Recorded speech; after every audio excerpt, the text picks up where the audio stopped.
Well, happy, beautiful, amazing day. Dr. Bob Rakowski here with this edition of the Dr. Bob Rakowski podcast. So I've got Ashley Lathrop, who's the founder of Dreamkeeper Botanicals, now coming up on 17 years of adding some of God's best pharmacy to humanity with knowledge and wisdom and passion in a way that helps people get better. And, I think that's a great starting point. So we've already had the discussion, an interesting background. So let's go with your origin story and how you got here today. And welcome. Thanks, Dr. Bob. It's good to be here. I have always loved plants. I've always loved nature. And I used to wander the woods as a young child and just feel, wow, like just magic at these plants I was looking at. And also, I would often wind up with poison ivy, often. And the remedy was Benadryl or a cortisone shot. So I grew up and went off to school to study anthropology and began to realize that there's other ways, that we don't have to be a pill for an ill, that maybe we can learn about the plants and avoid the poison ivy, right? And even if we do get the poison ivy, is there another plant that we can work with to make it better? So serendipitously, I wound up going to Nicaragua for a semester in college, and I got to work with an indigenous midwife named Fanny.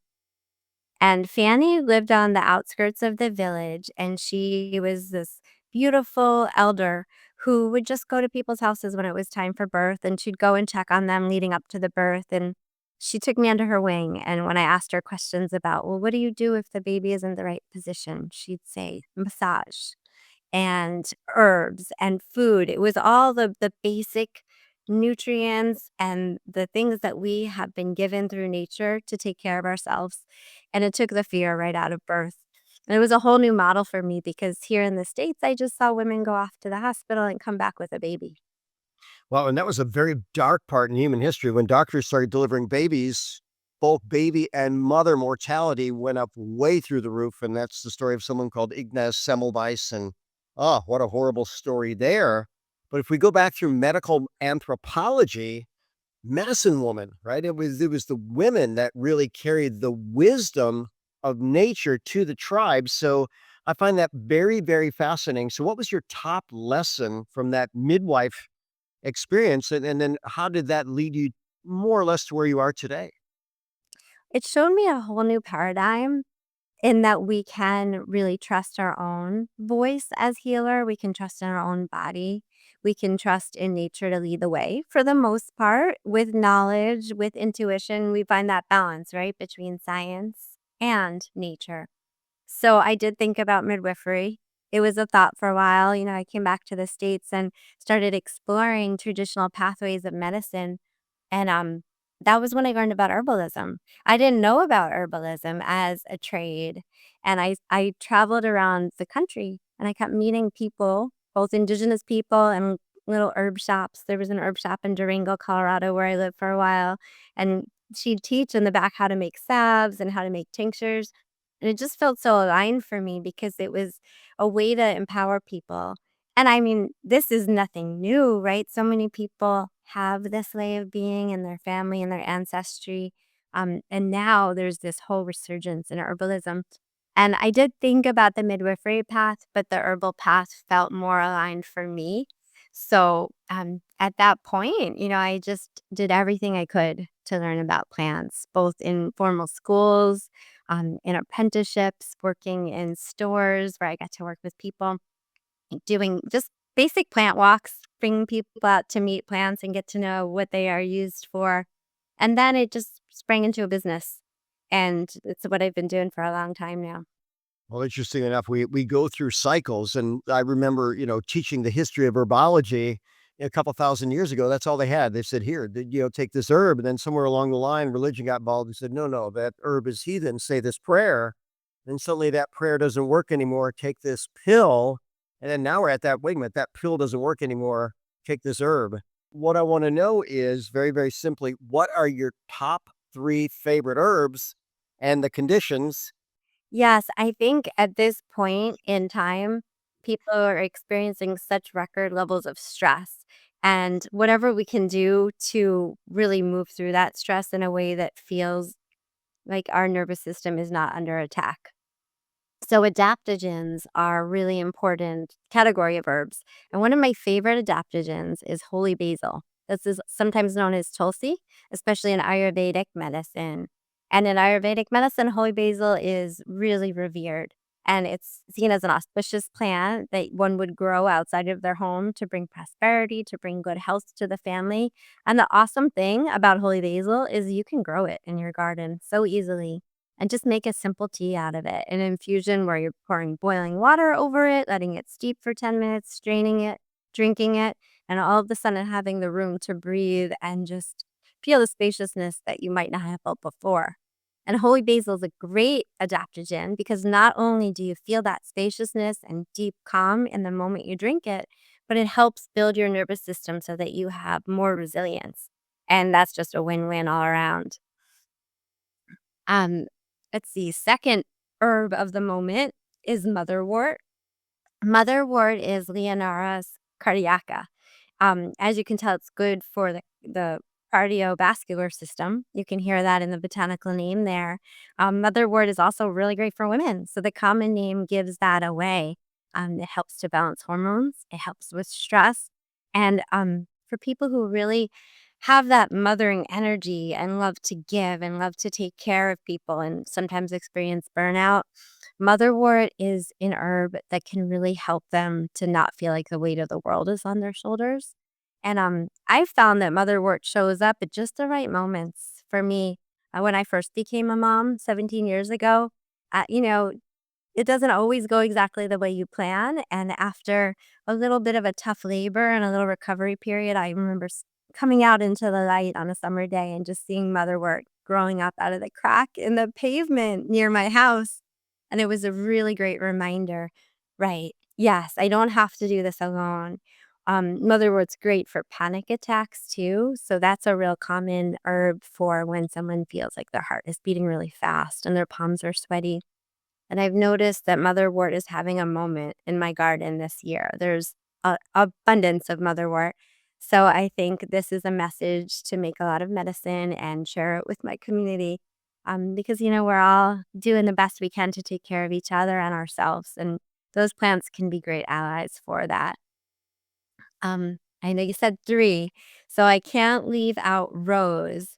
Rosa rugosa in particular, which is the rose that grows on the beach dunes, and it just has this incredible fragrance, and then these huge rose hips that are full of vitamin C in the fall. I didn't always get to the beach on time to harvest as much as I like to make each year for medicine, so I have a whole hedge growing in my garden now, and each June, I go out there and I just bring my baskets and harvest the rose, and I make a beautiful elixir. And that elixir is what I give to people when they need a little extra love in their lives. Well, here's a fascinating thing, right? You said 17 years ago you had your first child. One, congratulations on that. And then two, you walk outside and there's a gift from Mother Nature, which how wonderful that you saw it and you were in a position to see it. I'm actually of the mindset that what we need is always within reach. We just have to position ourselves to the point where we can see it. So I like that story. And maybe you can share other things. Have there been other, who knows, encounters with plants where suddenly you thought, oh my gosh, that's exactly what that person needs, or this patient, or that? Because to me, that's just pure divine guidance, as really all botanical medicine is. Absolutely. You're right. And it's those synchronicities. But in order to have them, there needs to be a stillness and a deep listening. And I think that is the piece, right? That we're just all moving so fast so much of the time. That's what we're encouraged to do in this culture, to move, to achieve, to accumulate. And it takes just slowing down a little bit to be able to get those messages. And it's certainly how I built my herbal practice, creating space in my apothecary for people to come sit with me and really just open up and be able to talk about what they needed. Kind of that curandera model that I learned when I was in the Southwest. And by deeply listening, usually there would be a plant that would just kind of come in. Somebody would tell me something about what was happening in their life, and a plant would just arrive in one way or another in my consciousness. And, we'd be able to connect person and plant and find that right alignment And, all of the amazing teachers I have worked with over the years, Matthew Wood and Dr. Aviva Ram and Seven Song and Pam Montgomery, they're all so amazing. And I would be bereft to say that really the time spent with the plants are those are the teachers, and we can all learn from taking the time to sit with the plants, to smell them, to look at the patterns that are growing, and to have that deep listening and kind of a meditation as we sit with them, and that's a really great learning right there. Now I take a little spin on that. So I've spent time with Indian chiefs. I spend time with shaman, and they talk about everything having a lesson. The rock has a lesson. The wind has a lesson. The tree has a lesson. Every plant has a lesson. I'm not sure that at this moment in my existence, even though I've studied them, that I'm as good as listening to nature. So, what type of tip would you give for people like me that are saying, "Okay, I know there's a lot of value there. How in the world do I learn from it? How can I put myself in a position?" Or maybe you're just a bridge for people like me. What a great question. I mean, I think that the clue there is seasonality, right? If we can really anchor into things that are happening around us at that very moment and teach our consciousness to be aware. There's something really special about change, right? If something changes, then we have to pay attention to it in the moment, otherwise, it's gone. So, for instance, right now we have strawberries in New York and they're just so delicious. There's no comparison between the strawberries that are just being picked from the fields versus the ones that are flown in from California. It's a fleeting, delicious gift, and that's the way to think about it, right? Like, I don't know if it ever snows out there in Texas, but if it does, and when it does here, that's a gift, and it's a gift to get out, to feel the cold air, feel the snow, and then come in and make your delicious coffee or tea, and wrap your hands around that mug and inhale the fragrance of the herb that you're drinking, whether it's a reishi coffee or whether it's a holy basil tea, and having the ability to use your senses. I think senses are the clue to what you're asking me, right? When you're working with plants, as long as you know it's a safe plant, right? First, you always want to know what the poison plants are and rule those out. But once you know that, you can taste a plant, you can smell a plant, you can touch a plant. And those are the clues that kind of tell you a lot about what they're for. Okay, this one has opposite leaves and a square stem. It must be a mint. Oh, mints are cooling. Mints are good for digestion. We learn the patterns. We learn to listen. And as the season changes, we know, okay, fall's coming now. Now it's time to harvest those mushrooms, build our immune system and our nervous system up for winter. Use the turning of the year as a clue to how to connect with nature. Well, while you mentioned coffee and tea, I'm going to give it a plug. BetterCoffeeShop.com, the world's best organic coffee, 2 years in a row, reishi infused, all organic. Cleanest coffee you're going to find. You scan the barcode, you'll find out we don't have the herbicides, insecticides, fungicides, molds, mycotoxins, microplastics, none of that. And reishi being an absolutely great herb. And by the way, it only takes a cup for you to realize that this is a better choice for you. So, when we get into this, listening to nature, listening to what's out there, getting in tune with you almost seem like you have a natural start with that. There's something about you, or maybe it's just what I'm seeing now, so well grounded, so at peace. But what about something like grounding? Should someone go out barefoot in the grass, experience the sun, the wind, everything else? Would that get them more connected? Is that a good start? And where do we go from there? Absolutely. I think, and we always have to think about where people live. So, what feels safe, what feels right. But the more that we can connect to the elements, sometimes that means getting barefoot and walking on sand or grass. I mean, that's amazing. Sometimes it's picking a flower and just putting it in a jar of water near you. Sometimes it's holding a crystal and just letting the calm of that help you feel grounded. And my passion right now, because I got into functional medicine a little bit later, herbalism was first, but functional medicine came in about 2015, 2016. And it seems so clear to me that Ayurveda and traditional Chinese medicine were the grandparents of functional medicine. Functional medicine, though, we have all this great evidence, right? And that's what helps people to know. We can look at labs, we can work with supplements. And what I'm really working to do, you mentioned me being a bridge before. I'm working to bridge the herbalism with the functional medicine because I think at the root of health is nature. And that if we can connect to the plants. And that could be buying celestial seasonings, chamomile tea, and having that in your luggage when you travel so that you know if you're stressed or you have a headache or you feel a little whiny or you have a bellyache. There you go. You've got herbal medicine right there. However, you know, it makes it accessible in a way where a supplement might not be, or it makes it so that we have a whole range of looking at health and we have a whole range of looking at root cause, looking at body systems, and then finding all different options for bringing ourselves back into balance. And by working with nature, it not only helps us to be more in balance, but hopefully it develops a more reverent perspective towards nature, which is really called for right now. The very first book that I wrote a forward to was, I think, 1993. It was a book called Herbal Virtues. And here's the first line of the book: there's a synergy in nature that can't be duplicated and can't be isolated. So when people are getting these beautiful plants, or sometimes parts of a plant, right? Different parts have different aspects. It's been called the entourage effect, or maybe the ensemble effect, where there might be hundreds of different bioactive substances, all of which, one, work together to protect the body, to move it in the direction we want, but two, to play off of one another so you don't get too out of balance in one way. So, how can people know they're getting good herbs, complete herbs, whole herbs, and taking them in a way that's good for them? Is there a good guide for them? That's such a wonderful question, so important because I know I mentioned, like, you could take any tea bag and bring it, but quality does matter, just like with supplements. We want organic, and there's regenerative farming and biodynamic farming, and you wanna really know. So if there's an opportunity to find a local farm or a local herbalist to purchase your herbal medicine from, that's the way to go. But there's some really great, farms out there that have been around for a while, like Herb Farm in Oregon and Gaia Herbs in South Carolina. But go local if you can. And, it can start with growing your own plants in pots on your patio or a windowsill inside with lights. You can grow basil and lemon balm and some of these real simple things inside.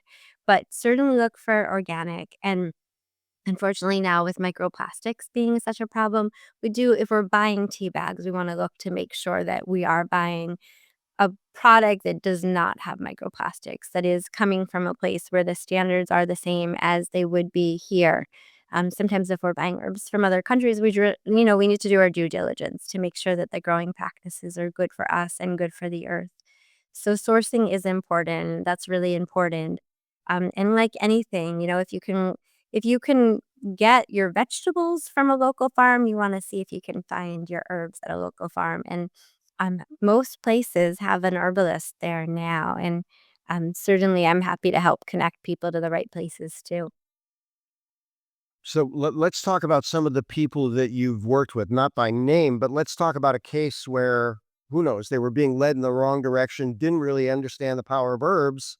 Maybe you introduced them to a few lifestyle changes, and let's talk about a few favorites and the progression of how they came in and ultimately where they got to. Yeah, absolutely. And I have a real passion for working with people who have anxiety or um, depression or some sort of past trauma that's keeping them from being fully in the joy of life.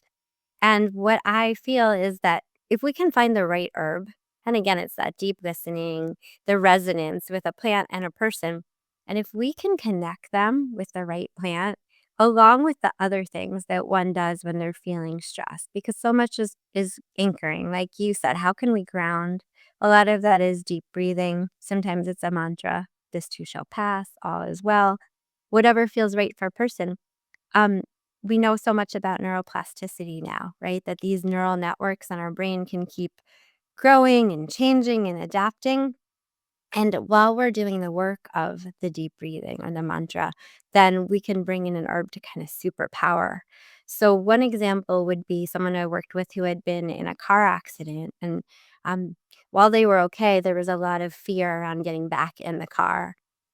And what we did was sat and talked, and I listened to what was going on. There was a lot of circular thinking.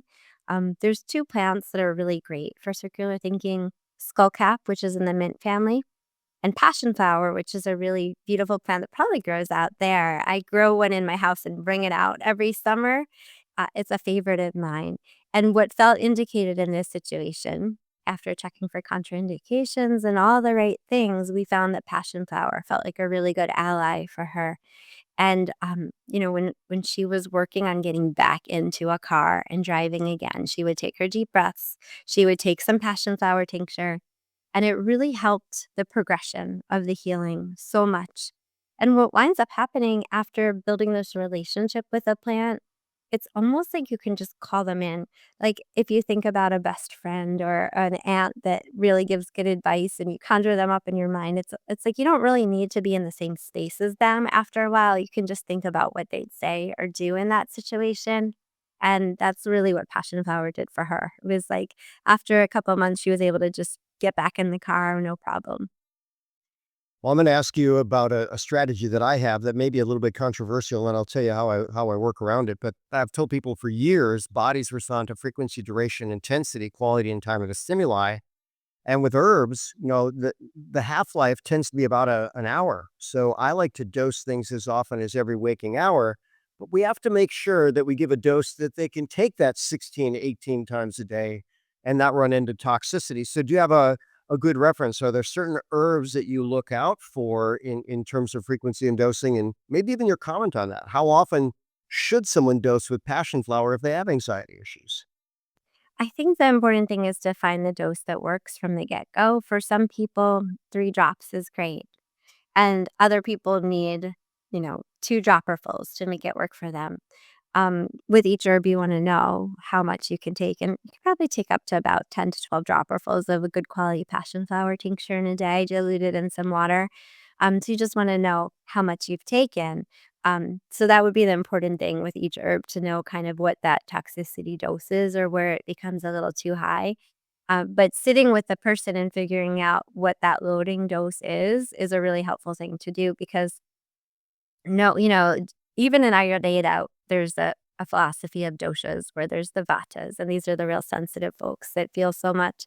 That's where a 3 drop dose is going to work. And then there's the pittas and the kaphas, and they're going to need a little bit more. The kaphas needing the most. So getting to know a person and what works for them is going to be the guide there. Yeah, I think Bruce Lee was more of a philosopher than he was an herbalist, but he would just talk about consistency trumping intensity. And like you said, for some people, 3 drops. I've had some people so sensitive that it's 1 drop of a high quality tincture that moves them, and two starts getting them in the wrong direction. So it comes back to listening to your body. But once we know what dose they can tolerate, well, let's do that as often as they need to move forward in that direction. What about things like drug herb interactions? How common is that, and what do we need to be aware of there? It's really important to be aware of that. Like, I talked about passion flower, and that wouldn't be great with like, an MAOI inhibitor, for instance. So really having that's why it is good to work with a professional. And I do feel that people tend to say, "Oh, herbs, they're fine. I don't have to worry. There's nothing that can go wrong." And there are certain categories of herbs where it's more likely that everything is fine. Again, mints are usually pretty gentle. They've been part of our culinary arts for a very long time. However, there's certain situations like pregnancy, nursing, we really want to be careful. We really want to check. So working with a professional is great. And then that professional should be tapped into a good database where they can keep checking any situation and any drug with the herb. Well, one, pregnancy's always, always, always special. Our number one, I think, strategy always needs to protect moms and babies, and especially when they're incubating. And so, err on the side of caution. Those are the people that I'm going to dose gently with, and I've got my own entourage of herbalists that I'll reach out. Hey, and by the way, I'd love to include you in that right now. And is this herb okay for this person under this circumstance? Because we need to know, right? The number one rule is first do no harm. So now let's talk about quality because, there's company that are trying to get quality stuff out, but they're not testing. Sometimes there's heavy metals and pesticide residues and things like that. So is there a way that people can know they're getting the best quality available? You really want third party testing so that you know that these are good quality herbs that you're getting. Fair enough. So any particular certifications? Are we talking about USDA certified organic, GMP? What type of certifications are you looking for there? I would definitely start with USDA certified organic, but then there's a lot to think about too, like, what is the strength in a tincture? Is it 5 to 1? And there's an herbal movement that's very folk too. So some people are just making tinctures out of the plants in their garden, and that's fine. I do that too. It's just a matter of knowing who you're getting the plant from, having the conversation, and having full disclosure because everybody needs to have a choice but what they're putting into their body. And sometimes being able to forage is a part of somebody's reality, and the energy of that is so high vibe that that is the medicine that works for them. But, if you're going to order something off the internet, there's certain brands that you wanna look at, and yes, they'd be third party tested, and they would be organic for sure, and you would wanna read the reviews, and you would wanna, look at the ingredients carefully to make sure there's no fillers and that it's as pure as can be. Well, I'm going to encourage everybody. Listen, don't go blind on the internet. Connect with Ashley or someone in her category with the level of expertise to guide you. By the way, what's the best way for people to get a hold of you? My company is called Dreamkeeper Botanicals, and I'm on Instagram and Facebook, and I have a webpage all under the same name, Dreamkeeper Botanicals, and I would love to connect with people there. I like to share information, pictures, and just build community in that way. Well, you radiate just absolutely beautiful, loving, caring, holistic energy. And that in and of itself is healing. We're coming up on that magic 30-minute time for podcasts, which is my audience's window. I'm going to let you wrap up with whatever wisdom you want to share, and then I'll close out as I typically do. So, what's your final message to our audience today? Be you and be open, heart open, and trust. If you're listening to a plant in meditation and you hear a little voice that says, something, whatever it might be, take herbal tea out of me, make a sun tea, or stay away. Trust yourself because we really are vessels to these plants and we have relationships that go deep. So listen to yourself, look at your ancestry, see how plants were worked with in the ancestry, and keep the connection alive. I love it. That's pure wisdom. So we've got Ashley Sapper Lathrop with Dreamkeeper Botanicals sharing all this wonderful wisdom. Check her out. Get her products. I think you can tell from this conversation, she's committed to making our world better. And you probably have a hard time doing better than picking up what she's offering. And as always, I'm Dr. Bob Rakowski, absolutely knowing that we can all be happy, healthy, and successful.